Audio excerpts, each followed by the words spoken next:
வாழிய செந்தமிழ், வாழ்க நற்றமிழர், வாழிய பாரதமணி திருநாடு. பாரதமணி திருநாடு நேயர்கள் அனைவருக்கும் வணக்கம். காற்று மாசுதான் இப்போது நம்மை கவலைப்படுத்தி கொண்டிருக்கும் ஒரு முக்கியமான ஒரு பிரச்சனை. கானக இல்லங்கள் வாயிலாக இந்த காற்று மாசை எவ்வாறு தணிக்கலாம், அதாவது வீட்டை சுற்றி மரம் செடி கொடிகள் பராமரிப்பதன் மூலம் எந்த அளவுக்கு காற்று மாசை தவிர்க்கலாம் என்பதை எடுத்து சொல்லும் முறை இது. நமக்கு சுற்றுப்புற சூழல் காற்று மாசு என்றாலே உடனடியாக நினைவுக்கு வருவது நமது தலைநகரமான டெல்லி தான். டெல்லியையும் அதை சுற்றியுள்ள பெரும்பாலான பகுதிகளையும் காற்று மாசு ஊருக்குலைத்து வருகிறது.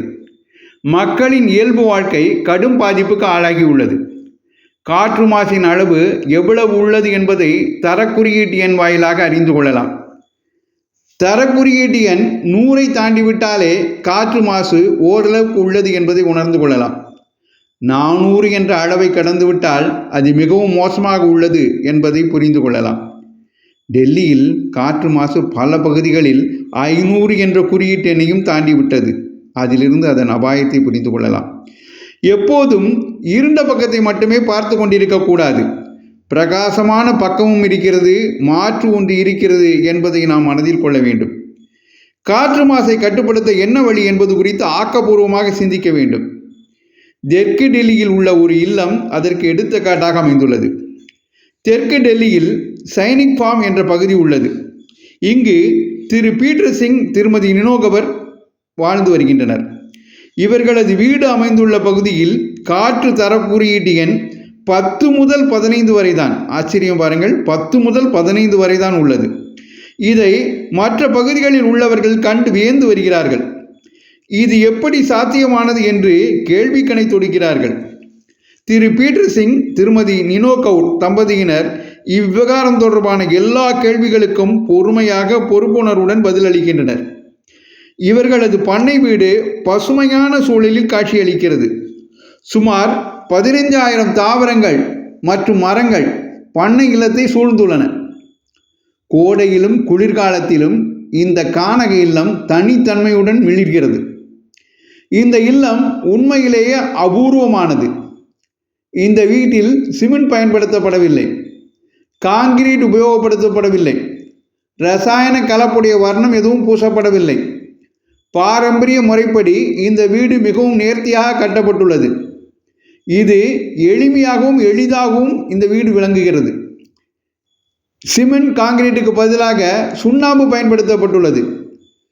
பொதுவாக ஒயிட் வாஷ் என்ற வார்த்தை பரவலாக நமது புழக்கத்தில் உள்ளது. கிராமங்களில் அதை சுண்ணாம்பு அடிக்கிறோம் என்றுதான் இன்று வரை சொல்லிக் கொண்டிருக்கிறார்கள். இதன் மகத்துவத்தை உணர்ந்து கொண்டால் சிமெண்ட் காங்கிரீட் உபயோகத்தை, ரசாயன பொருட்கள் உபயோகத்தை இயன்றவரை குறைத்து விடலாம். இந்த வீட்டில் மழைநீர் சேமிப்பு வசதி வெகு சிறப்பாக செய்யப்பட்டுள்ளது. சூரிய சக்தி வாயிலாக மின்சாரம் உற்பத்தி செய்யப்படுகிறது. சுருக்கமாக சொல்ல போனால் இந்த வீடு முற்றிலும் தற்சார்பு கொண்டதாக விளங்குகிறது. வீட்டை சுற்றியுள்ள தோட்டத்தில் விளைகின்ற காய்கறிகளை சமையலுக்கு பயன்படுத்திக் கொள்கிறார்கள்.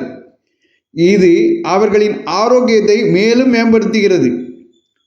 திருமதி நினோ கவுருக்கு கவனியுங்கள், ஒரு முக்கியமான விஷயம். திருமதி நினோ கவுருக்கு இரத்த புற்றுநோய் பாதிப்பு இருந்தது.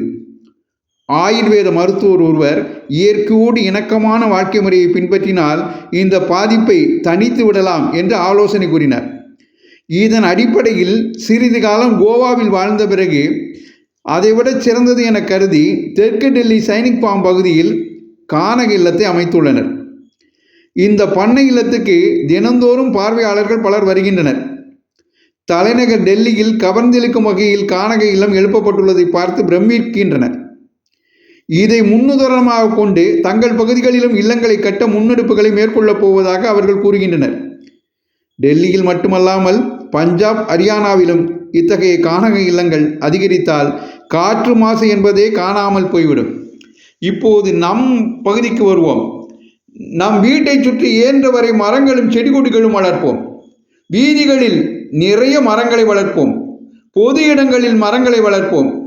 அது இன்று பெருகி வரும் காற்று மாசுக்கும் இதர மாசுகளுக்கும் முற்றுப்புள்ளி வைக்கும். எனவே மரங்களை வளர்ப்போம், அதன் மூலம் காற்று மாசை தவிர்ப்போம். இந்த பகுதி உங்களுக்கு பிடித்திருந்தால் மற்றவர்களுக்கும் பகிருங்கள். தொடர்ந்து பாரதமணி திருநாடு சேனலை பாருங்கள்.